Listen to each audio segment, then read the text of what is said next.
Hello बच्चों, कैसे हैं आप? बच्चों, जैसे कि आपको मालूम ही है कि पिछली वीडियो में आपने प्रेजेंट इंडेफिनिट टेंस के नेगेटिव सेंटेंस के बारे में पढ़ा था। चलिए इस वीडियो में आप प्रेजेंट इंडेफिनिट टेंस के इंटरोगेटिव सेंटेंस के बारे में पढ़ेंगे।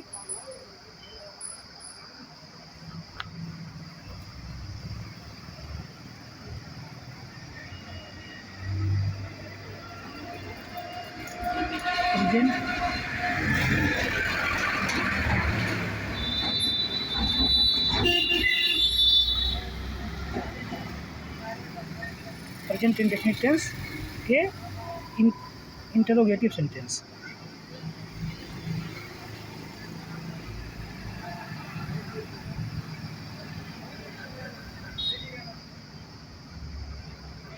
इंटरोगेटिव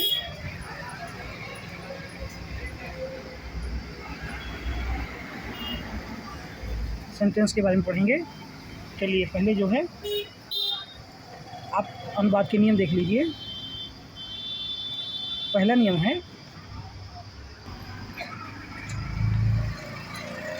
है प्रेजेंट इंडेफिनिट टेंस के इंटरोगेटिव सेंटेंस में यदि प्रश्नवाचक शब्द वाक्य के शुरू में होता है तो उसकी अंग्रेजी नहीं लगाते हैं।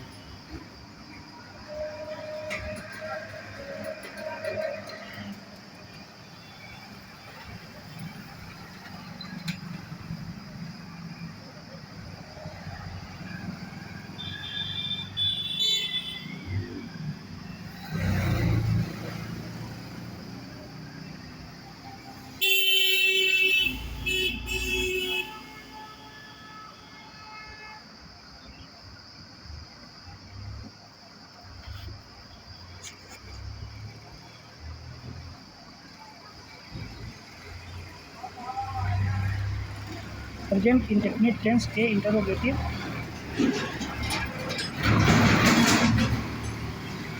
वाक्य में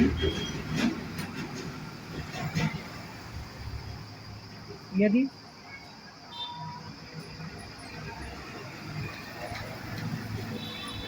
प्रश्नवाचक शब्द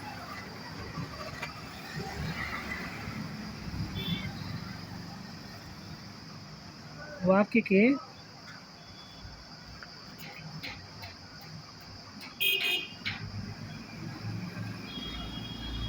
प्रारंभ में है तो उसकी अंग्रेजी नहीं लगाते हैं।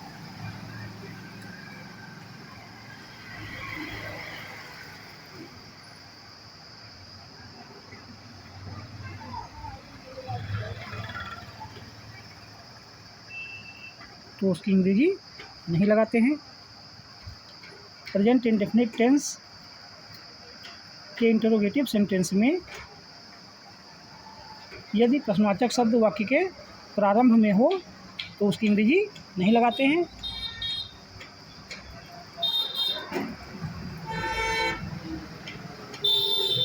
डू या डज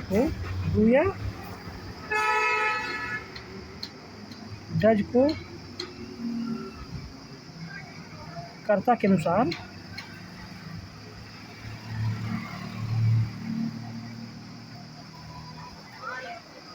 वाक्य के प्रारंभ में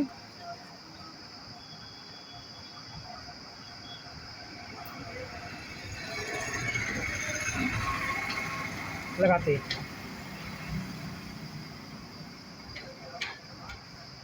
उसके बाद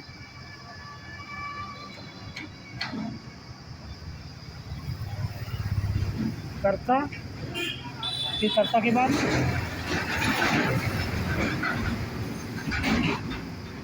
क्रिया की पहली अवस्था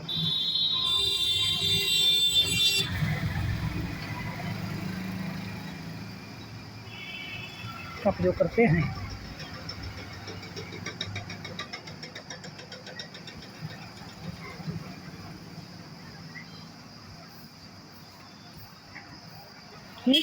प्रेजेंट इंडेफिनिट टेंस के इंटरोगेटिव सेंटेंस में यदि प्रश्नवाचक शब्द वाक्य के प्रारंभ में है तो उसकी अंग्रेजी नहीं लगाते हैं। डू या डज को कर्ता के अनुसार वाक्य के प्रारंभ में लगाते हैं। उसके बाद कर्ता की अंग्रेजी फिर क्रिया की पहली अवस्था का प्रयोग करते हैं।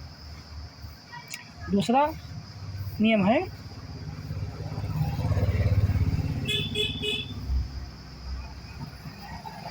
यदि प्रश्नवाचक शब्द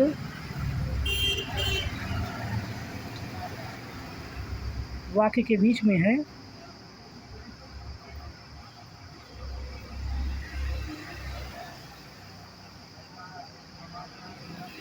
तो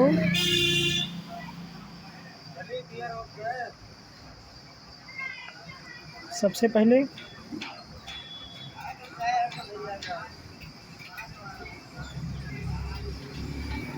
प्रश्नवाचक शब्द की अंग्रेजी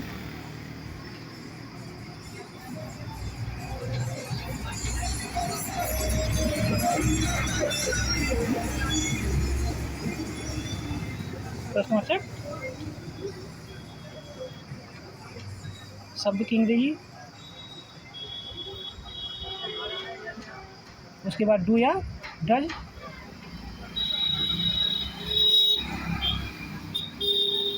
प्लस डू या डज का प्रयोग करते हैं, डज का प्रयोग करते हैं।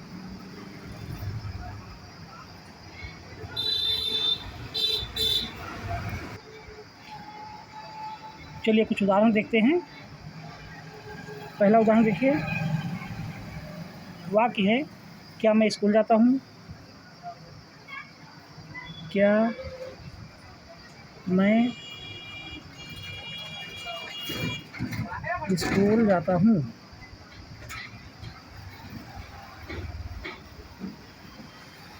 ठीक, चलिए अब देखिए आप, प्रश्नवाचक शब्द वाक्य के प्रारंभ में है। प्रश्नवाचक शब्द क्या वाक्य के शुरू में है तो इसकी अंग्रेजी नहीं लगाएंगे, इजामार्थ का प्रयोग ही नहीं होगा। अब मैं, चूँकि मैं बहुवचन है इसलिए बहुवचन के साथ डू लगेगा, डू। उसके बाद आई की अंग्रेजी आई, जाना की अंग्रेजी go, do I go to school. क्या मैं स्कूल जाता हूँ की अंग्रेजी do I go to school. चलिए अगला उदाहरण देखते हैं।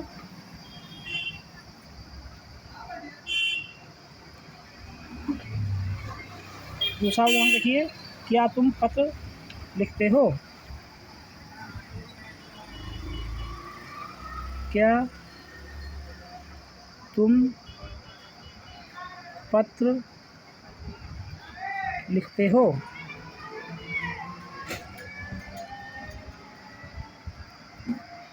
देखिए आप, यहाँ भी प्रश्नवाचक शब्द वाक्य के प्रारंभ में है तो उसकी अंग्रेजी नहीं लगाएंगे, क्योंकि तुम बहुवचन है इसलिए डू लगेगा, डू। उसके बाद तुम की अंग्रेजी यू, डू यू। लिखना का अंग्रेजी होता है write, do you write, do you write a letter.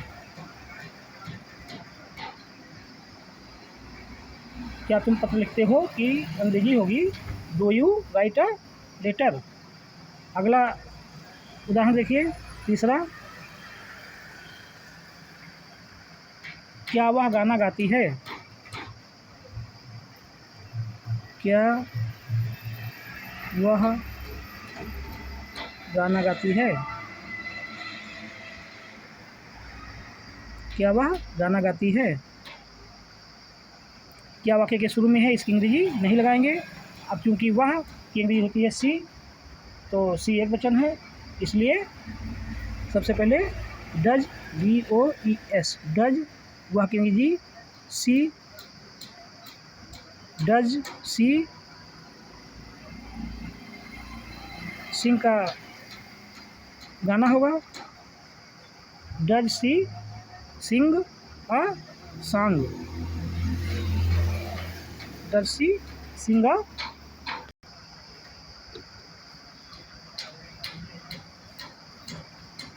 अगला वाक्य देखिए, मधु क्यों रोती है। कुछ भी लिख लीजिए, मधु, सीता, गीता, राम, महेश, दिनेश, दिनेश। क्यों रोता है? दिनेश क्यों रोता है? अब चूँकि प्रश्नवाचक शब्द वाक्य के बीच में है क्यों, तो उसकी लगाएं, उसकी अंग्रेजी लगेगी। क्यों की अंग्रेजी होती है वाई, WHY, वाई। और वाई के तुरंत बाद दिनेश एक वचन है तो डज लगाएंगे। Why does Dinesh, why does Dinesh weep, WEEP, weep मतलब रोना। Why does Dinesh weep, Dinesh क्यों रोता है, का ट्रांसलेशन होगा, यदि अनुवाद होगा वाई डज दिनेश वीप। चलिए एक उदाहरण और देख लेते हैं। तुम कहाँ रहते हो? तुम कहाँ रहते हो? देखिए यहाँ प्रश्नवाचक शब्द क्या, क्यों नहीं, कहाँ। तुम कहाँ रहते हो, प्रश्नवाचक शब्द कहाँ वाक्य के बीच में है तो उसकी अंग्रेजी लगाएंगे। कहाँ की अंग्रेजी होती है व्हेयर, WHERE, व्हेयर। तुम बहुवचन है इसलिए डू, व्हेयर डू। तुम के लिए यू, रहते हो live, LIVE, where do you live. तुम कहाँ रहते हो, अंग्रेजी होगी व्हेयर डू यू लिव। आशा है आपको क्वेश्चन समझ में आ गया होगा। अगले वीडियो में हम आपको प्रेजेंट कंटीन्यूअस टेंस के अफर्मेटिव सेंटेंस के बारे में बताएंगे। Okay, thank you.